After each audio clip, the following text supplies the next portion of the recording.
وہ لوگ جو اپنے رب سے ڈرتے ہیں بغیر دیکھے، کیونکہ رب کو ہم دیکھ لینا تو سب ڈریں گے، پھر سارے انسان کے بچے بولو بن جائیں، پھر تو مسئلہ ہی حل ہو جائے گا نا۔ اللہ کہتے ہیں نا انہوں نے دیکھا نہیں ہے، نشانیاں دیکھی ہیں رب کی۔ ملحد لوگ، ایتھیس لوگ بار بار کہتے ہیں اللہ ہے تو نظر کیوں نہیں آتا؟ او بھائی نشانی رکھی اس لیے جاتی ہے تاکہ نشانی دیکھ کے یقین کر لو۔ آپ جب روڈ پہ سفر کرتے ہیں تو نشانی ہوتی ہے اسپیڈ بریکر کی، یہ نشانی کیوں؟ کیونکہ آپ کو اسپیڈ بریکر نظر نہیں آ رہا، جب آئے گا تو پھر بریک لگانے کا ٹائم نہیں ہوگا۔ ابے کیا ہو گیا؟ خبردار آگے گہری کھائی ہے، کیوں لکھا ہوتا ہے؟ اس لیے کہ جب کھائی آئے گی نا تو پھر بریک کا موقع نہیں ہوگا، پھر تو کھائی ہوگی اور آپ ہوں گے۔ تو جب اللہ نظر آئے گا نا اس وقت اعمال کا ٹائم، اس وقت بریک کا ٹائم نہیں ہوگا کہ گناہوں سے بریک لگاؤ۔ گناہوں سے بریک لگانے کا ابھی ٹائم ہے، ابھی اللہ نظر نہیں آ رہا، لیکن اللہ کی نشانیاں نظر آ رہی ہیں، ایک ایک نشانی گواہی دے رہی ہے۔ وفی انفسکم، اللہ کہتے ہیں خود تمہارے اپنے اندر بہت سی نشانی ہے، کائنات کی وسعت ہے تو حضور کی بات۔ یہ دانت منہ میں کیوں لگے ہوئے ہیں؟ کہیں اور کیوں نہیں لگے ہوئے؟ یہ زبان بھی ادھر ہی کیوں ہے؟ یہ ناک ادھر کیوں لگا دی اللہ نے؟ ایک ایک چیز کی ایڈجسٹمنٹ ہے بھائی، بڑی تمیز سے ایڈجسٹمنٹ ہے۔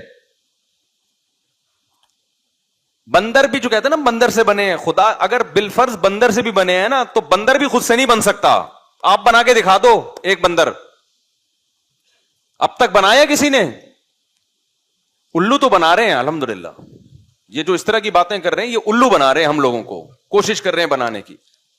تو قرآن کہتا ہے ان الذین یخشون ربہم بالغیب، وہ لوگ جو اپنے رب سے بغیر دیکھے ڈرتے ہیں۔ ڈرنے کا معیار کیا ہے؟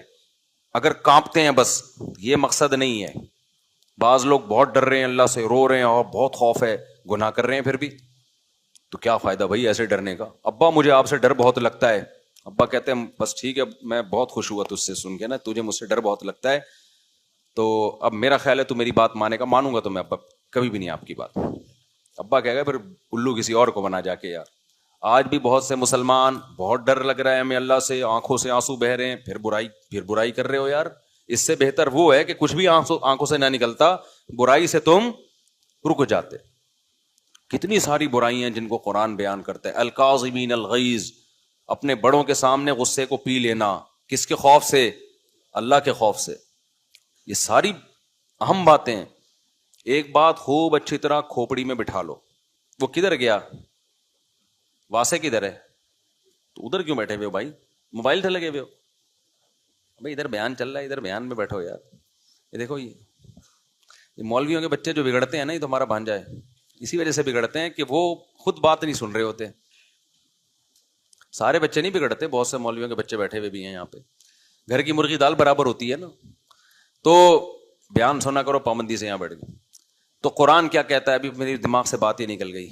اچھا میرے بھائی، خیر، ان الذین یخشون ربہم، وہ لوگ جو اپنے رب سے ڈرتے ہیں، بالغیب، بغیر دیکھے، لہم مغفرۃ واجر کبیر، اللہ کہتے ہیں ان کے لیے مغفرت بھی ہے اور بہت بڑا اجر بھی ہے۔ مغفرت کیا؟ ان سے اگر کوتاہی کبھی ہوگی بھی تو چونکہ ہمیں مانتے ہیں نا تو توبہ کریں، میں کیا کر دوں گا؟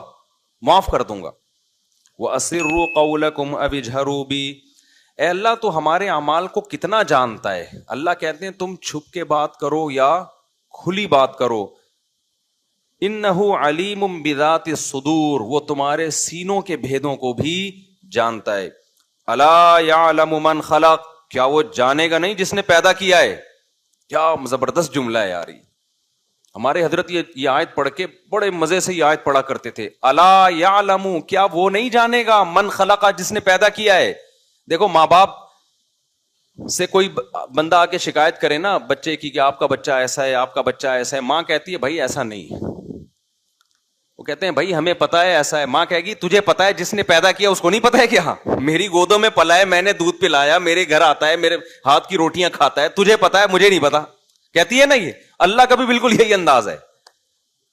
اللہ کہتے ہیں الا یعلم من خلق، جس نے پیدا کیا ہے، کیا اس کو نہیں پتا ہوگا کہ تم کیا اور کیا کر رہے ہو؟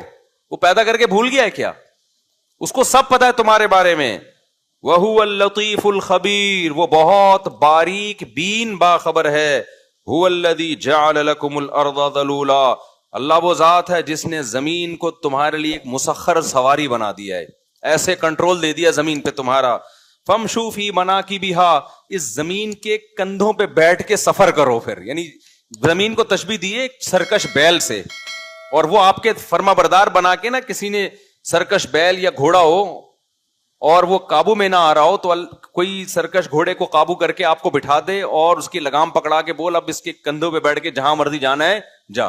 تو یہ زمین جو ہے نا ایسے گھوم رہی ہے سورج کی بڑی سپیڈ کے ساتھ، اس کو کنٹرول کرنا ہمارے بس میں نہیں تھا. اللہ میاں نے پوری زمین اٹھا کے ہمارے تابع بنا کے بولا یہ تمہارا گفٹ ہے، ٹھیک ہے نا.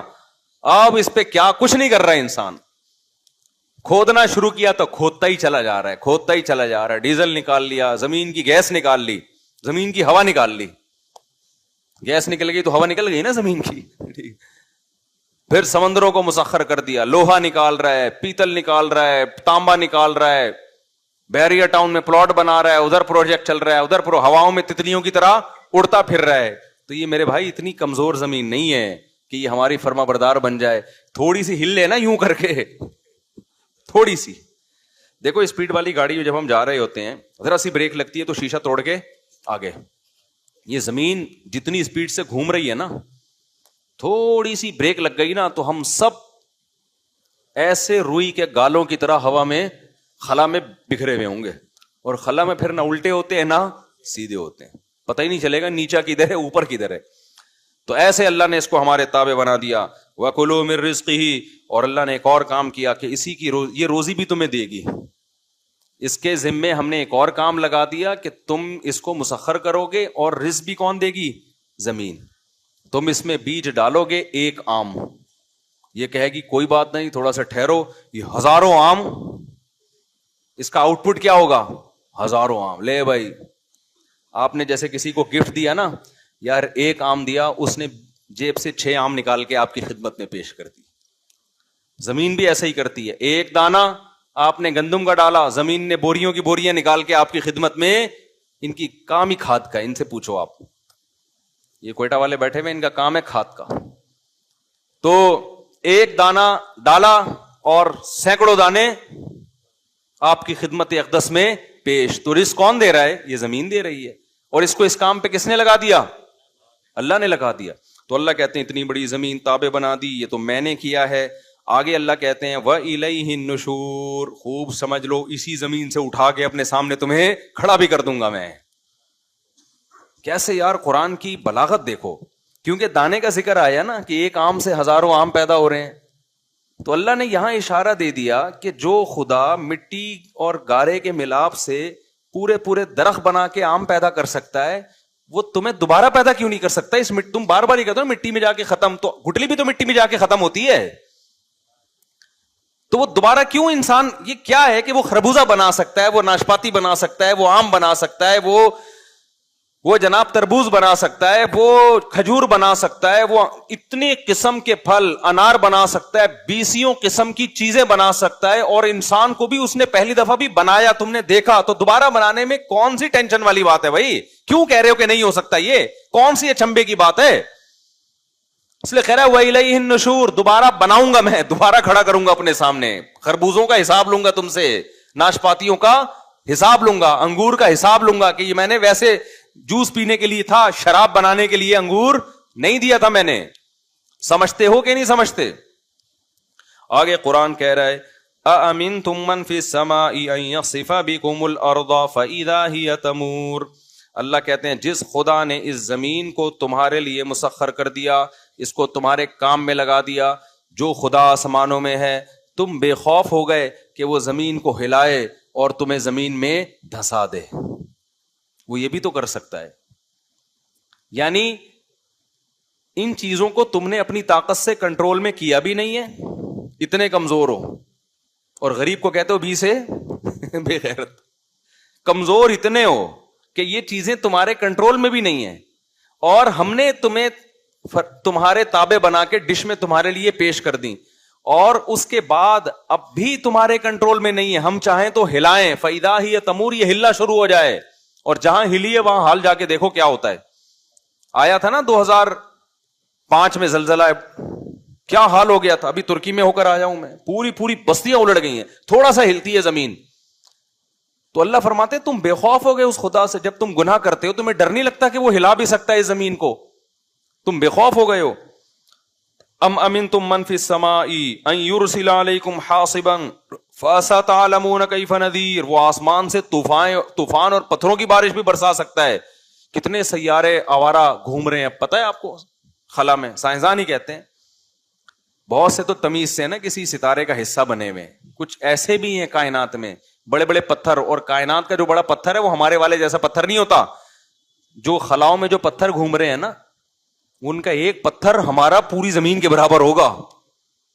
وہ کائنات کے لحاظ سے چھوٹا سا کنکر ہے جو کہیں ٹوٹ پھوٹ ہوئی تھی تو بچھڑ گیا تھا, لیکن وہ کنکر جو بہت معمولی سا کنکر ہے, اگر وہ اتفاق سے کہیں, جیسے ہم چل رہے ہوتے ہیں راستے میں اچانک پتھر آ گیا, بچوں کی گیند آ گئی, تو ایسا بہت آرام سے ہو سکتا ہے کہ کائنات میں گھومتا ہوا پتھر وہ رخ کہاں کرے, زمین کا.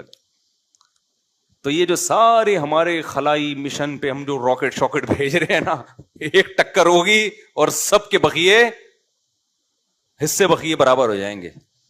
تو اللہ کہتے ہیں وہ آسمانی آفتیں بھی تم پہ بھیج سکتا ہے. وَلَقَدْ كَذَّبَ الَّذِينَ مِن قَبْلِهِمْ, دیکھو پچھلی امتوں کو کیسے ہلاک کیا. اَوَلَمْ يَرَوْا إِلَى الطَّيْرِ, کیا یہ دیکھتے نہیں ہیں پرندوں کی طرف, فَوْقَهُمْ اپنے اوپر, صَافَاتٍ وَيَقْبِضْنَ کیسے پروں کو پھیلائے ہوئے اڑ رہے ہوتے ہیں اور کیسے پروں کو سکیڑتے ہیں. یہ کیا عجیب بات ہے یار. جہاز اڑتا ہے نا, دیکھو جہاز ایسے زوں زوں زوں زوں کر کے بھاگے گا ایک دم ہی اڑ جائے گا.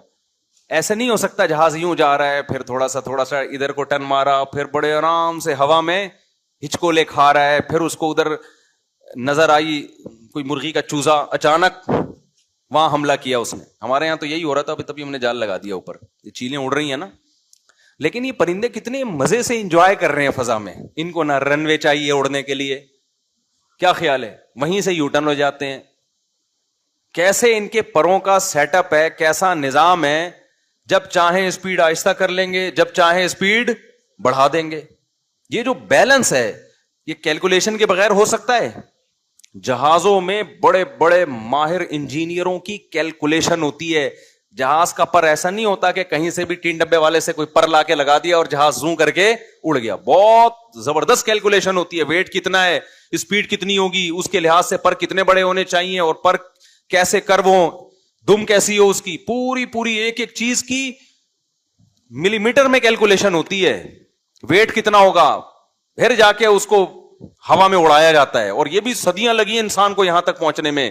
اور کمال کی بات ہے کہ بنایا بھی پرندوں کو دیکھ کر ہے کہ یہ کیسے اڑتے ہیں. اب تک ویسا بن سکا نہیں ہے. بڑے بڑے تو بن گئے, اسپیڈ بھی بہت ہو گئی, لیکن وہ مینجمنٹ وہ اب تک آئی نہیں ہے ان کے اندر کے. پرندہ تو, اور پھر پرندے کا کوئی پائلٹ نہیں ہوتا. جو پرندہ ایک جہاز ہے نا, اس کا پائلٹ اسی جہاز کے اندر ہی ہے. یہ ڈرون ہے, ٹھیک ہے نا, ڈرون سے بھی آگے کی چیز ہے. یہ خود ہی جہاز بھی ہے, خود ہی اپنا, یعنی جہاز خود فیصلہ کر رہا ہے کہ میں نے اڑ کے جانا کہاں ہے, میں نے میری اسپیڈ کتنی ہوگی اور کہاں میں نے بیٹھنا ہے. بیسیوں قسم کے, ہزاروں کے. اور یہ مکھیوں کو دیکھو, یہ بھی تو ہوائی جہاز ہے نا, چھوٹی مکھی, یہ جو گندگی پہ بیٹھتی ہے, یا شہد کی مکھی, یہ بھی تو کیا ہے. ابے کیا ہو گیا, ہوائی جہاز ہے یا نہیں. آپ مکھی کے پروں کے بھن بھنانے کی آواز دیکھو, ایسے اتنی اسپیڈ سے اپنے پروں کو اوپر نیچے. یہ ہیلی کاپٹر ہے, پھر آگے جائے گی, پیچھے بھی آئے گی. اب تک میں نے نہیں دیکھا ہیلی کاپٹر آگے تو جا رہا ہو, پیچھے آتا ہوا نہیں دیکھا. آتے ہوں گے کچھ ایسے ہیں, یوٹیوب پہ پڑے ہوئے ہوں گے, لیکن مکھی یوں بھی جائے گی اور اسی اسپیڈ سے پیچھے بھی آئے گی. تبھی قرآن نے کہا لن یخلقوا ذبابا, تم ایک مکھی تو پیدا کر کے دکھاؤ. یہ جو گندگی پہ بیٹھنے والی مکھی ہے نا, یہ ہے ذباب. اللہ کہتے ہیں یہ تو پیدا کر کے دکھاؤ.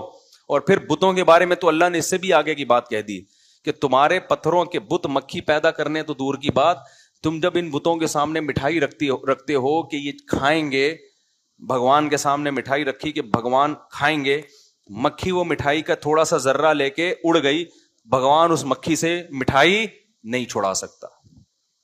وَإِن يَسْلُبْهُمُ الذُّبَابُ شَيْئًا لَّا يَسْتَنقِذُوهُ مِنْهُ, اگر ذباب مکھی اس بھگوان سے چوری کرے تو بھگوان یہ بھی نہیں کہہ سکتا یہ مکھی یہ مٹھائی میرے لیے رکھی تھی تیرے لیے. ہم تو بول دیتے ہیں بھائی مکھی آگے ہٹاؤ یار اس کو, یار یہ کیا مکھیاں بن آ رہی ہیں. بت خاموش بیٹھا رہتا ہے, وہ نہیں کر سکتا یہ. تو آگے چلتے ہیں, اللہ کہتے ہیں ان پرندوں کو دیکھو, ما یمسکہن الا الرحمن, رحمان کے سوا ان کو کسی نے نہیں تھاما ہوا ہے, یہ سارا رحمان کا بنایا ہوا نظام ہے. تو آگے قرآن میں یہ ساری اسی طرح کی باتیں ہیں. ایک آیت بس پڑھ لیتا ہوں میں جو سورہ ملک کی آخری آیت ہے, قل ارأیتم ان اصبح ماؤکم غورا. اللہ کہتے ہیں جو آسمان سے پانی ہم زمین میں اتارتے ہیں, اگر یہ اور نیچے چلا جائے, کیسا نظام ہے یار, زمین پانی نیچے کی طرف جاتا ہے نا, ایسا ہی ہے کہ نہیں ہے؟ تو اب یہ جو بارشیں برس رہی ہیں, پانی کو چاہیے نیچے جائے نیچے جائے, تو جاتا رہنا, لیکن ایک جگہ جا کے کیا ہوتا ہے, رک جاتا ہے. میں نے خود دیکھا ہے, کنواں کھودو آپ, پانی آئے گا, آتے آتے نیچے جاؤ گے نا, خشک مٹی آنا شروع ہو جائے گی. اللہ میاں نے اس پانی کو وہاں روک دیا تھا تاکہ انسانوں کے لیے اس تک پہنچنا مشکل نہ ہو. تہیں بنا دی ہیں, پانی سب سے زیادہ ضروری, لہذا وہ بہت زیادہ گہرائی میں نہیں ہوگا. پیٹرول ہمیشہ ضرورت نہیں تھی انسان کو, اب ضرورت ہے, آبادی بڑھ گئی ہے, تو اس تک پہنچنے کے لیے اللہ نے مشکلات رکھی ہیں بہت نیچے. اگر ایسا ہوتا کہ پانی پیٹرول کی جگہ ہوتا, پیٹرول پانی کی جگہ ہوتا, تو ہم لوگ سی این جی گیس پہ اپنے آپ کو سیٹ کرا چکے ہو تک. اب تک کیا خیال ہے, پیٹرول کی ٹینکیاں لگائی بھی ہوتی ہم نے کہ یار روٹی موٹی پراٹھے چھوڑ دو بھائی, پیٹرول پہ سیٹ ہو جاؤ. ظاہر ہے ایسے سیٹ ہونے میں ٹائم لگتا, بلکہ مر جاتے ہم, نسل ہی ختم ہو جاتی. اللہ نے کیا کیا, پانی آتا ہے, وہ بارش آتی ہے تو پانی ہوتا ہے. میرا بچہ جو ہے نا اس دن بیٹھا ہوا کہہ رہا ہے, چھوٹا بچہ بھی, بولنا بھی صحیح نہیں آتا اس دن بیٹھا ہوا کہہ رہا ہے جب بارش ہوتی ہے تو پانی آتا ہے, جب بارش بہت زیادہ ہوتی ہے تو پانی بہت زیادہ آتا ہے. وہ کیا نہیں, بلاول نے تو کہا تھا وہ لفظ, پوری ورڈنگ مجھے یاد نہیں ہے. ہاں وہ بچہ میرا بیٹھا ہوا, اس کو کچھ نہیں پتا نہیں کہاں سے اس نے سنا, کہہ رہے ابو, میں نے کہا جی, کہہ رہے جب بارش ہوتی ہے تو پانی آتا ہے, جب زیادہ بارش ہوتی ہے تو پانی زیادہ آتا ہے. ابے میں نے کہا یار, اچھا بچے جب گھر میں ہوتے ہیں انٹرٹینمنٹ کی چیزیں ملتی رہتی ہیں. ایک دن کیا ہوا, میری چھوٹی بچی اور سب دوسری بھی اس کی بچیاں بہنیں وہنیں مل کے نا کھیل رہی, وہ کھیلتے کھیلتے ایک دم میری بچی نے کہا مجھے کیوں نکالا, ایسے انگلی کی. میں نے اس کو کیا ہو گیا بیٹھے بیٹھے. تو نا بچوں کے لاشعور میں یہ چیزیں ادھر ادھر سے سن کے نا جا رہی ہوتی ہیں, اس کو نہیں پتا ہوگا اس کا مطلب کیا ہے. جب اس نے ایسے کیا نا, مجھے کیوں نکالا, ارے مجھے اتنی ہنسی آئی. تو ابھی پرسوں کی بات ہے, وہ بچہ کہہ رہا ہے, دوسرے بچے سے باتیں کر رہا ہے, اور میں بھی بیٹھا ہوا تھا, کہہ رہا ہے ابو جب بارش آتی ہے تو پانی آتا ہے, اور جب زیادہ بارش ہوتی ہے تو زیادہ پانی آتا ہے. میں نے کہا پھینکتا رہے بیٹھ کے, پتہ نہیں تیری نظر میں اس کا مطلب کیا ہے. تو خیر اللہ فرماتے ہیں اگر اس پانی کو ہم نیچے لے جائیں, فَمَن يَأْتِيكُم بِمَاءٍ مَّعِينٍ, کون ہے جو صاف ستھرا بہتا ہوا پانی تمہارے لیے لے کر آئے. ہمیں امریکن کمپنیوں کو پھر ٹھیکے دینے پڑیں گے یار, دریافت کرو کہیں پانی دریافت ہو جائے. تو جو پیٹرول نکالنے والی کمپنیاں ہیں وہ کیا نکالیں گی, پانی, اور جب تک پانی نکلے گا اس وقت تک ہمارا باڈی کا پانی نکل چکا ہوگا. کیا خیال ہے بھائی؟ تو یہ سارے کام تو میرے بھائی اللہ کر رہا ہے. تو یہ سورت ختم ہو گئی, اور بھی بہت اہم ہے اس میں, اللہ نے سورہ نوح بھی بیان کی. اچھا ایک چھوٹا سا واقعہ میں بس میں کر کے بیان ختم کرتا ہوں. سورہ قلم میں ایک بہت اہم واقعہ ہے. وہ واقعہ کیا ہے کہ ایک شخص کا باغ تھا, اور اس کے دماغ میں وہی تکبرانہ خیال آنے شروع ہو گئے جو آج دولت آنے کے بعد انسان کے دماغ میں آتے ہیں. کیا کمال. تو قرآن کہہ رہے جب وہ اپنے باغ کا پھل توڑنے کے لیے جا رہا تھا نا, تو باتیں کر رہا تھا کہ اللہ یدخلنہ الیوم علیکم مسکین, آج پھل توڑنے کا ٹائم ہے, پیداوار پک کے تیار ہو گئی ہے, دیکھنا کوئی غریب بندہ قریب پھٹکنے نہ پائے. ٹھیک ہے نا, یہ غریب لوگ سارا مسئلہ کیا کرتے ہیں, یہ خراب ہو, یہ آ جائیں گے کشکول لے کے, ساری پیداوار تو یہ کمبخت کھا جاتے ہیں. تو جب بھی کسی کے پاس دولت آتی ہے نا, تو آج کل وہ چھپا رہا ہوتا ہے, ایسا نہ ہو کوئی ضرورت مند رشتے دار ہو وہ مانگنے آ جائے. تو اللہ میاں نے اس کی بھی برائی بیان کی ہے کہ تمہیں تو خوش ہونا چاہیے, ہاں یہ ضرور ذہن میں رکھو اپنی آمدن کو اس نیت سے چھپانا کہ غیر مستحق لوگ بھی تنگ کرتے ہیں آج کل, اور ایک غریب کو کے ساتھ مدد کر دی نا تو وہ چنگم کی طرح چپک, بلکہ ایلفی کی طرح چپک جاتا ہے بعض دفعہ. اس مصلحت سے آمدن چھپانا یہ جائز ہے, یہ مجبوری ہے, لیکن اصولی طور پر آپ کے دل میں ایسی کنجوسی نہیں ہونی چاہیے. میں نے بعض لوگوں کو ترغیب دی, سخاوت کی, تو وہ انہوں نے بتایا یار اتنا مسئلہ خراب ہو گیا نا. ایک دو دفعہ میں نے خود بھی تجربہ کر کے دیکھا, میں نے گھر پہ کوئی کچھ 2-4 غریب آئے, ان کو دیا, پھر تو بھائی لائن لگ گئی یار. پھر ایک خاتون بیچاری کہیں سے آئی تو گھر پہ دھرنا مار کے بیٹھ گئی, پھر اس کو دیا تو پھر 6 اور لے کر آ گئی وہ. تو یہ پھر زمانے کا بھی فرق ہوتا ہے نا. مثال سے سمجھاتا ہوں, ترکی میں ہم تھے, ایک کنٹینر انہوں نے رکھا ہوا ایک ٹرسٹ نے, بہت بڑا کنٹینر, اور ایسے کئی سارے کنٹینر, اس میں بہت ساری چیزیں رکھی ہوئی ہیں کہ جو بھی زلزلہ زدگان میں کسی کو کوئی بھی چیز کی ضرورت ہو وہ یہاں سے اٹھا کے لے جائے. کوئی خاتون آئے گی, ایک پیمپر لے گئی بھائی اپنے بچے کے لیے, ایک بندہ آیا بھائی چنے کی دال کا پیکٹ چاہیے, کھانا پکانا ہے, خود ہی ان کی طرف سے کوئی لائن وین نہیں, بھائی جاؤ اٹھا کے لے. ہر آدمی اپنی ضرورت کے حساب سے. تو جب غریبوں میں تمیز ہو نا تو بڑے آرام سے ڈسٹریبیوشن کا عمل ہو جاتا ہے, یا ضرورت مندوں میں تمیز ہو. ہم لوگ کہہ رہے تھے کہ اگر یہ ہم نے اپنی گلی محلے میں لا کے ایسا کوئی کنٹینر رکھ دیا کہ گلی محلے کے جتنے ضرورت مند لوگ ہیں, آٹا دال مہنگا ہو گیا ہے, پیٹرول مہنگا ہو گیا ہے, جی یہ پیٹرول کی بوتلیں پڑی ہوئی ہیں اور یہ آٹا دال چینی کے پیکٹ پڑے ہوئے ہیں, یہ پیمپر, تو پورا کنٹینر کھرچ کے لوگ کھا جاتے ہیں. تو وہاں پھر ایسی سخاوت آپ افورڈ, ایسی جگہ پر ایسی سخاوت آپ افورڈ نہیں کر سکتے. وہاں پھر یہی ہوتا ہے کہ بتاؤ بھی نہیں کہ ہمارے یہاں سے زکات بٹتی ہے. ہم نے کورونا کے دنوں میں, کووڈ کے دنوں میں راشن بانٹنا شروع ہوا نا, جب ہم کسی علاقے میں گاڑی لے کے جاتے تھے جو دھاوا ہوتا تھا, جان بچانا مشکل ہو جاتا تھا یار. پھر اس کا ہم نے سیٹ اپ چینج کیا کہ بھائی غریب کو نہ بتاؤ کہ ہمارے یہاں راشن بٹتا ہے, پہلے سروے کرو, جو غریب ہیں ان کو ٹوکن دے دو, اور پھر بالکل الگ جگہ بتاؤ کہ جس جگہ یہ ٹوکن لے کے آئے گا اس جگہ خوراک بٹے گی, اور بٹنے کے بعد آپ وہاں سے بالکل غائب. اب اگلے دن کہاں بٹے گی یہ کل اعلان ہوگا, ورنہ پہلے سے لوگ آگے بیٹھے ہوئے ہوں گے, اور خوراک بٹے نہ بٹے آپ بٹ جاؤ گے.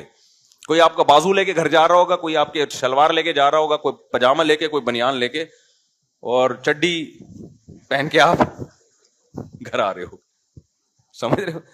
تو اس لیے کچھ چیزیں مصلحت ہوتی ہیں, لیکن اصولی طور پر جب اللہ آپ کو پیسہ دے تو دل بڑا رکھنا چاہیے, یار اللہ نے مجھے دیا ہے, تو اس وقت یہ جذبات آنے چاہیے انشاءاللہ اب میں اپنے رشتہ داروں میں غریبوں کی, مسکینوں کی اور لوگوں کی مدد کروں گا. یہ جذبہ ہونا چاہیے. اللہ تعالیٰ سمجھنے کے عمل کی توفیق عطا فرمائے.